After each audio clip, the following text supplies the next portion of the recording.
Shalom à tous, Baruch Hashem. On a le droit de reprendre le Chok HaEmuna. On est le 14 Sivan. On reprend le Jardin de la foi.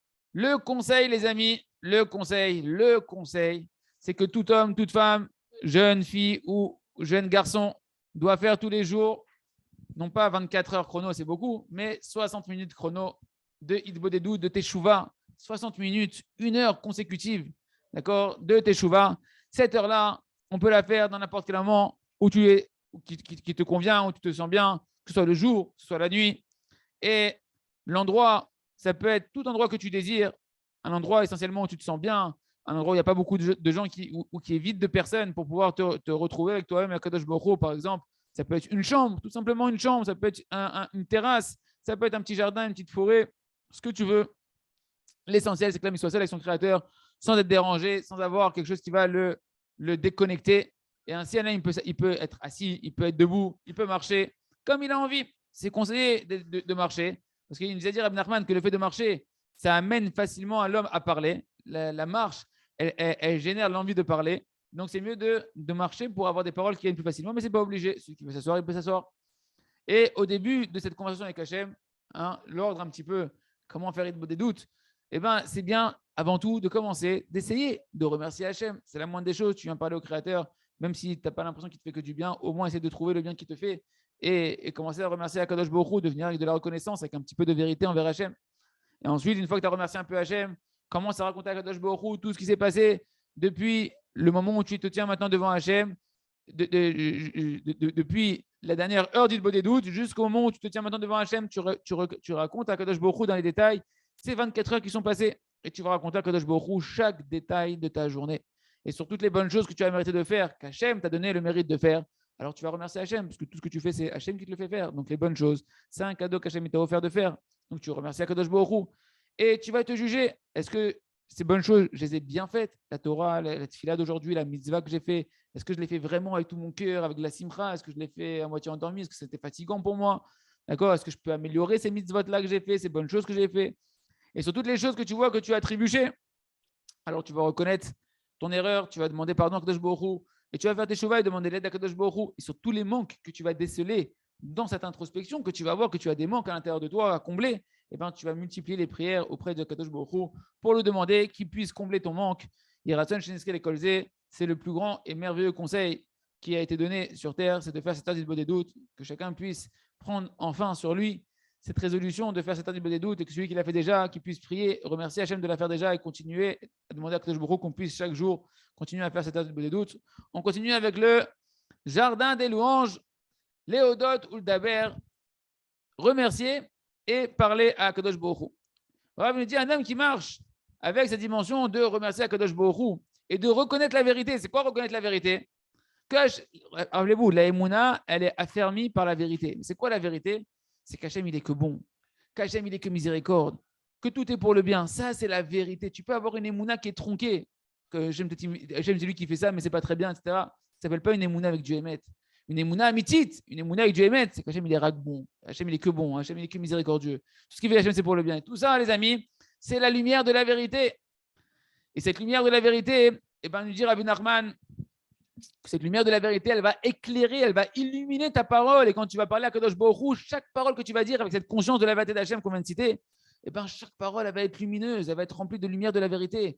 C'est comme ça qu'un homme peut se lever, si un homme il veut se lever pour prier à Kadosh Baruch Hu, il veut se mettre à prier à Kadosh Baruch Hu, eh ben, il doit prier avec cette notion de vérité, avec l'espoir en Hachem, parce qu'Hachem, il sait qu'il est bon, et pas en train de se pleurnicher, comme si il est en train de vivre une catastrophe dans sa vie, et en train de se lamenter et de se plaindre de sa situation, que ça s'appelle avoir une émouna tronquée d'Akadosh Baruch Hu.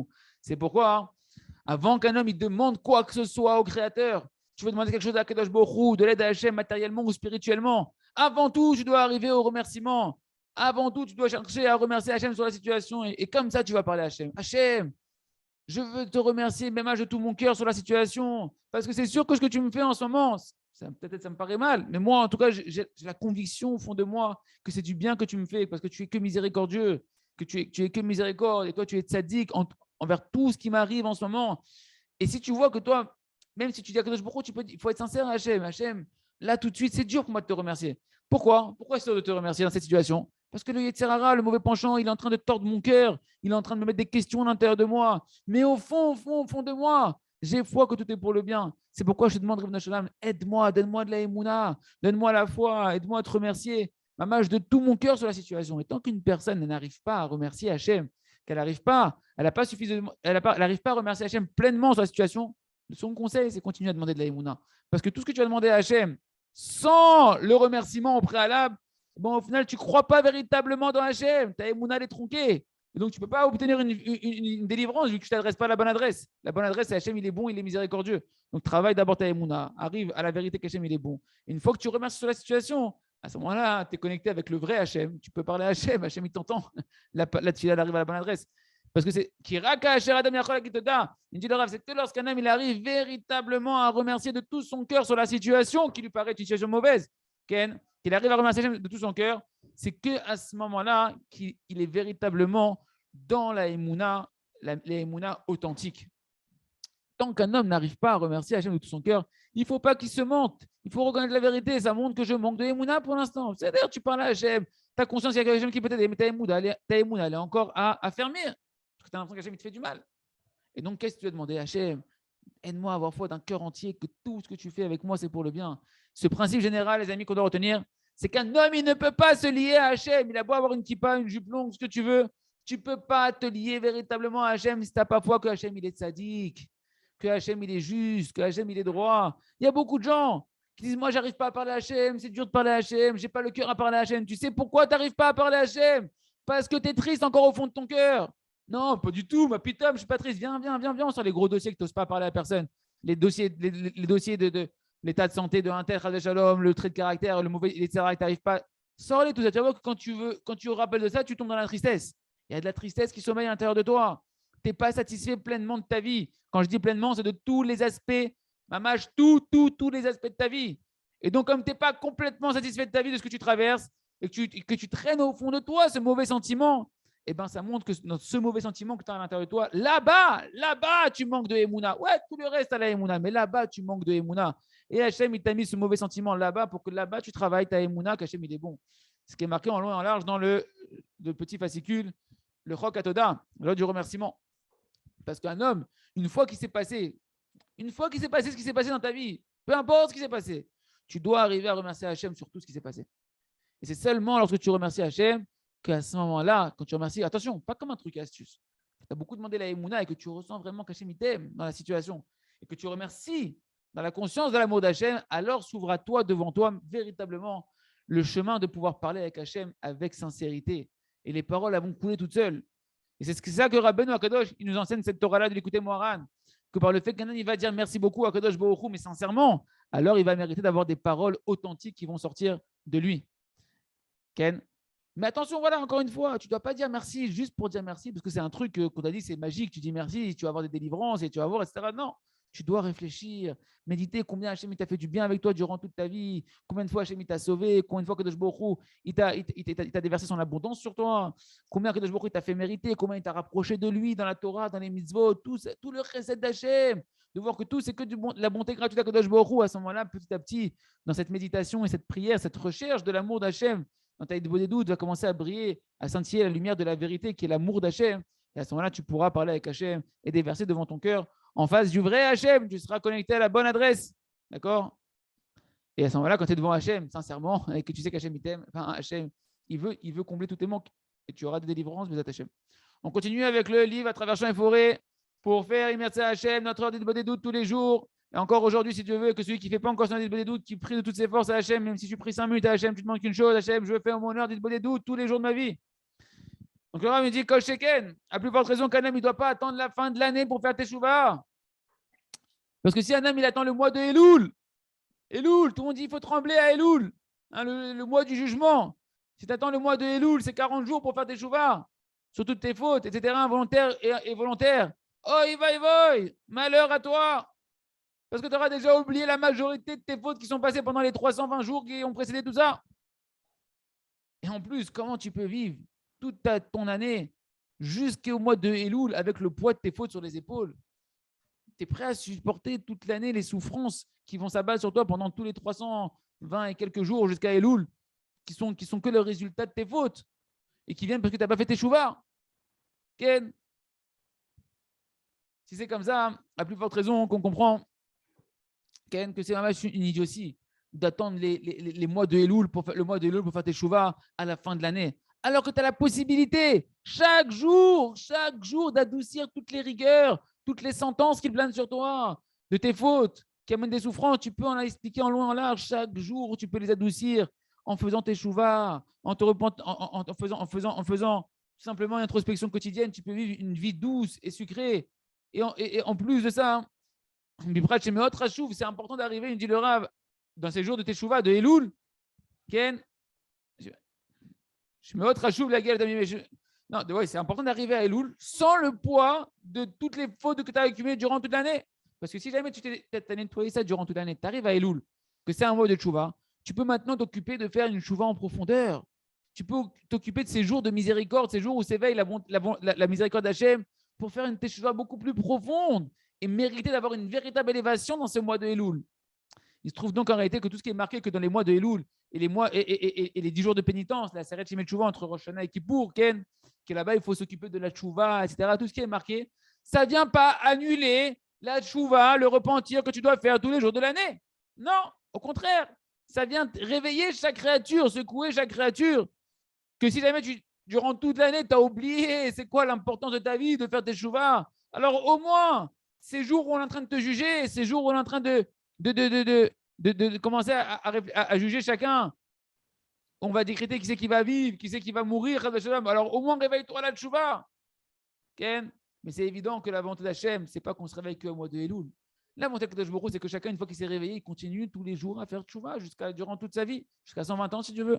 Et c'est ça que le Maharsha Kadosh, il explique dans son commentaire que pourquoi Chachamim, ils nous ont institué que lorsqu'on arrive 30 jours avant une fête, il faut étudier les lois, les halachot de la fête. En particulier, avant la fête de Sukkot, avant la fête de Pessah, il faut étudier les lois de Pessah, la fête de Sukkot, les lois de Sukkot. Pourquoi? Le marché dit, je ne comprends pas. Pourquoi ils ont institué ça essentiellement pour Pessah et Sukkot?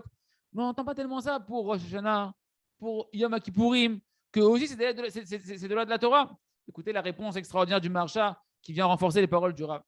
Il répond que tout ce qu'on a institué de réviser les lois du code de loi juive qui correspondent aux fêtes que l'on va traverser, Ken, c'est parce que tu passes d'une habitude que tu avais dans ton quotidien annuel qui est complètement différente à l'habitude que tu vas rencontrer durant les fêtes.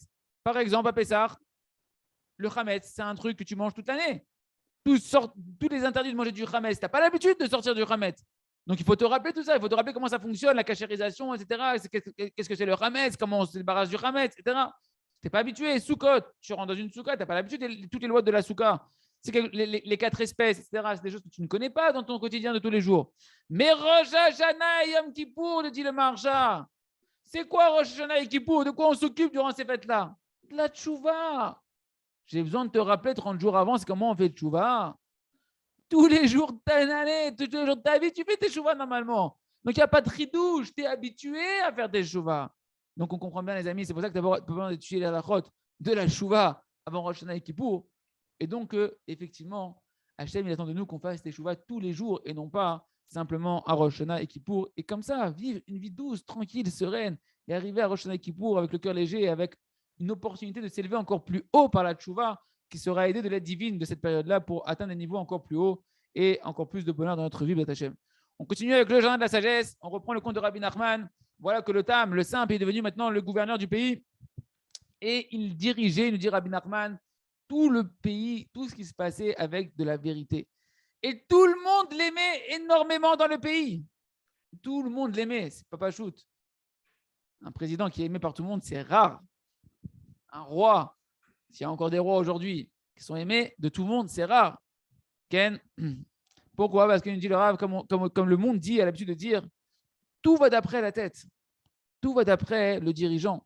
Lorsque le dirigeant il est droit, alors tout le peuple, il reçoit sa droiture. Automatiquement, ils ressentent sa droiture, sa justesse. Et tout le monde se met à aspirer comme le dirigeant, comme la tête du peuple, à vouloir être dans la droiture et dans la vérité. Et toutes les institutions qui sont sous la tutelle du dirigeant, ils vont commencer à se comporter d'après des lois qui vont être justes et qui sont imbibées de la justice de ce dirigeant-là. Et automatiquement, tout le monde profite de ce dirigeant extraordinaire. Et donc, tout le monde se met à l'aimer. De plus, du fait que ce dirigeant-là, qui est ici le Tam, Akadosh, qui était parfait, il aimait véritablement tout le monde. Il avait un vrai amour. Il n'avait pas un amour du pouvoir. Il avait un amour du peuple. Il avait un amour de l'être humain, de la créature d'Hachem. Alors, automatiquement, vu qu'il les aimait sincèrement, tout le monde l'aimait. Comme c'est marqué que l'amour, c'est comme le cœur des hommes, c'est comme le visage qui se reflète dans l'eau. Si tu aimes véritablement quelqu'un, nos sages nous ont dit, un grand secret, le secret de l'amour, tu veux qu'on t'aime, aime vraiment. Si tu aimes vraiment, on va t'aimer. Il n'y a pas de secret. La recette de l'amour, c'est l'amour. Le dirigeant, il aime tout le monde l'aime. Et même lorsque maintenant, quand on venait devant le TAM, donc le dirigeant, pour régler une situation, un problème entre des personnes, etc., et qu'il y en a un qui sort ici, il est coupable, eh bien, il acceptait, et il acceptera, si le dirigeant il est véritablement un bon dirigeant, il acceptera le din, le jugement avec amour. Pourquoi ? Parce qu'il ressent profondément que ce qui a été tranché, c'est la droiture, c'est la justice, mais la justice véritable du bien. Parce qu'en réalité, toute la haine et la colère de quelqu'un qui sort coupable d'un jugement, Ken, pourquoi un homme il est en colère quand il sort d'un jugement et qu'il est coupable ? Pourquoi il a de la haine et qu'il en veut, etc. C'est parce qu'il sent qu'on a été injuste avec lui.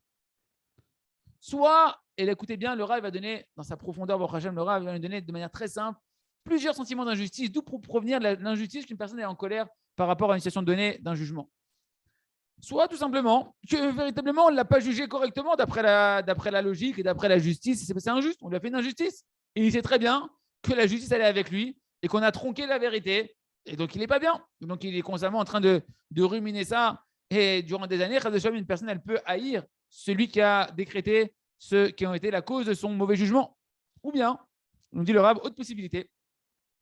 Même quand on l'a jugé de manière d'après la justice, d'après la vérité, etc., mais le juge, il l'a jugé de manière sèche, sans sentiment, sans prendre en considération l'être humain qu'il a en face de lui, sans lui expliquer en quoi il s'est trompé, sans lui faire comprendre véritablement quel est le message de ce qu'il devrait comprendre ici, pourquoi on t'a jugé comme ça, pourquoi tu as pris une punition, entre guillemets, c'est quoi, comment te remettre sur le droit chemin, sans lui montrer la véritable justice du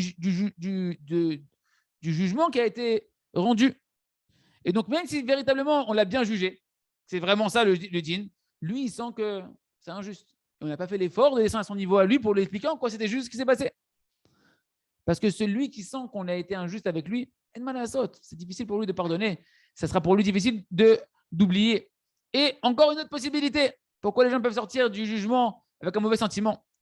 Parce qu'il y en a, il peut avoir un juge qui, Baruch Hashem, il te fait un jugement, pas la loi parfaite comme il faut, la justice, même la justice même d'après la Torah, tout nickel, bien, droit. Mais tout le monde sait que lui, il ne respecte pas la loi. Tout le monde sait que lui, maintenant, il fait un jugement qui est vrai. Mais lui-même qui est en train de juger, il ne se soumet pas à ce jugement-là, il fait n'importe quoi de l'autre côté. Il a accusé, il a tranché un jugement pour une personne que si c'était sur lui, il aurait dû avoir pire pour lui encore. Ken. Et ça, sur ça, nos sages de Rabbini nous ont dit arrange-toi toi en premier. Améliore-toi toi avant d'améliorer les autres. Fais attention que déjà toi, tu te répares et que tu es réparé avant de t'occuper de vouloir maintenant gérer les affaires des autres et arranger les affaires. Parce que sinon, ils n'accepteront jamais. Ils n'accepteront pas. Par contre, quand même, il est parfait. Il est vraiment parfait, qu'il se travaille, qu'il aime et qu'il va donner un jugement par amour pour eux parce qu'il sait c'est quoi le bien, il sait c'est quoi le bonheur d'être dans le droit chemin et qui vient tendre une perche à l'autre, alors on accepte. Et c'est complètement différent. Et bien évidemment, le Tam de notre histoire, qui est maintenant le dirigeant du pays, lui, il n'est jugé qu'avec la droiture et l'intégrité qu'il habitait. Et il avait, mamash, un véritable amour, une véritable patience et un véritable honneur pour chaque créature, pour expliquer à chacun en quoi il était coupable dans le jugement, quelle était la justice du jugement qui a été tranché, et de lui expliquer tous les aspects du jugement pour lui montrer comment l'éduquer dans cette situation. Quelle est la sagesse et la morale qui vitalise le jugement qui a été tranché, et le soutenir, essayer d'apaiser son cœur, de telle manière qu'il ne sorte pas blessé du jugement. D'accord ? Parce qu'en particulier, il dit que même lorsqu'un homme, quand un homme ne se comporte pas comme il faudrait, au fond de lui, un homme, il sait que ce n'est pas vrai ce qu'il a fait. Il sait que c'est mal. soit il n'était pas du tout conscient, mais s'il est conscient, dès qu'il est conscient, il sait, alors il reconnaît la vérité, il reconnaît, c'est vrai, je me suis mal comporté. Et parce que chacun à l'intérieur de nous, on a un point de sincérité. Et si on arrive à ramener le coupable à ce point de sincérité, il va reconnaître la vérité, il va accepter la vérité, il va accepter le jugement. Et donc ce Tam-là, le Tam Akadosh de notre histoire, lui, il était complètement propre. Mamash, il était complètement dans la vérité, nettoyé de toute iniquité, de toute injustice. Et tout le monde ressentait ça en lui de manière extraordinaire, cette propreté qu'il avait à l'intérieur de lui. Et donc tout le monde acceptait ses jugements et tout le monde l'aimait. Il raconte qu'on puisse chercher un tel dirigeant et qu'on puisse avoir un tel dirigeant à la tête du Ham Israël et du monde entier. Et que nous-mêmes, on puisse être à l'image du Tam dans les postes que Hachem nous a mis au sein de notre maison, avec nos femmes, avec nos enfants, qu'on a avec notre entourage. Chacun, on a une petite royauté à gérer que Hachem nous a conférée dans notre entourage, dans notre travail, etc. Qu'on apprenne à être à l'image du Tam Akadosh et on termine avec le Sefer. Tu ne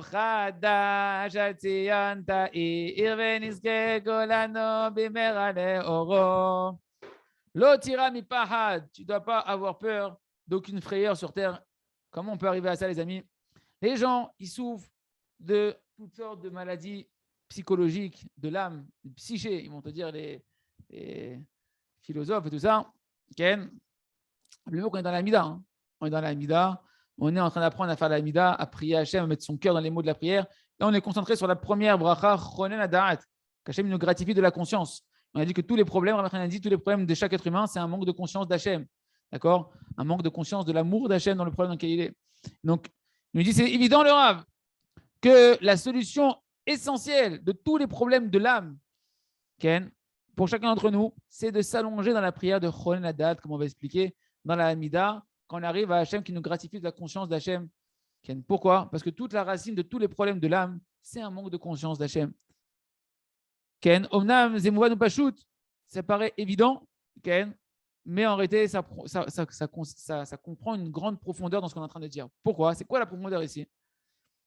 Connaître Hachem, c'est quoi connaître Hachem? Que mon problème psychologique, il dépend du manque de connaissance d'Hachem. En réalité, la conscience d'Hachem dont on parle, le Rabbi Nachman nous explique qu'il s'agit de la Emunah Shlema, d'avoir une foi totale en Akadosh Baruch Hu. Et Rabbi Nachman nous dit que l'âme et la foi, ce sont une seule et même entité. Comme c'est marqué dans Écoutez Moharan 173. Ça veut dire quoi? Tous les problèmes psychologiques d'une personne, tous les détraquages qu'il y a dans la tête des gens, toutes les peurs, les angoisses, les dépressions, les machins, c'est qu'un problème de Emunah, nous dit Rabbi Nachman. Lorsqu'un il va demander à Hachem, il va allonger une demi-heure dans la tfila, dans la mida Hachem, Bina, Vadat. Donne-moi la sagesse, donne-moi la conscience que tout vient de toi, que tout est par amour pour moi, mon problème sur quoi j'ai peur, ça vient de toi. Et il répète ça, il demande ça à Kadosh Baruch Hu. D'accord? Et qui demande à connaître Hachem dans son problème, dans sa maladie psychologique qu'il a, dans son souci où il est. À ce moment-là, tu répares et tu parfaites ta émouna et automatiquement tu répares et tu guéris ton âme de tous ces problèmes psychologiques. Il y a beaucoup de gens qui ne se définissent pas véritablement comme des gens qui sont malades mentaux. Ken. Et pourtant, ils souffrent une terrible souffrance. Au niveau des médecins, on n'appelle pas un malade mental celui-là. Mais pourtant, tu vois que les gens ils souffrent de toutes sortes de problèmes. Mamage, des vrais problèmes de l'âme, du psychologique, des peurs, des angoisses, ils sont terrorisés. Tout ça, les amis, ce sont des maladies de l'âme. Que énormément de gens souffrent de ça. Les gens, ils vivent avec un sentiment qu'il y a quelque chose de mal qui va leur arriver. Ils sont dans l'angoisse de ce qui va se passer, la corona, et la guerre, et les maladies, et le cancer, et le machin. Pour eux-mêmes ou pour leurs enfants, ils ont peur des maladies, des accidents, des attentats, que Dieu nous en préserve. Mais ces gens-là, ils souffrent d'un dimion, d'une imagination, qui est le fruit de leur esprit, de leur imaginaire. Et des gens, tellement ils souffrent, des fois ils se réveillent en plein milieu de la nuit, ils n'arrivent plus à... Ça les paralyse, les gens. Ken. Et il y a des gens qui vont souffrir de ce genre de maladie, de crainte, à des niveaux plus petits. Ils sont angoissés de la parnassa, ils sont angoissés qu'est-ce qu'il y aura demain, etc.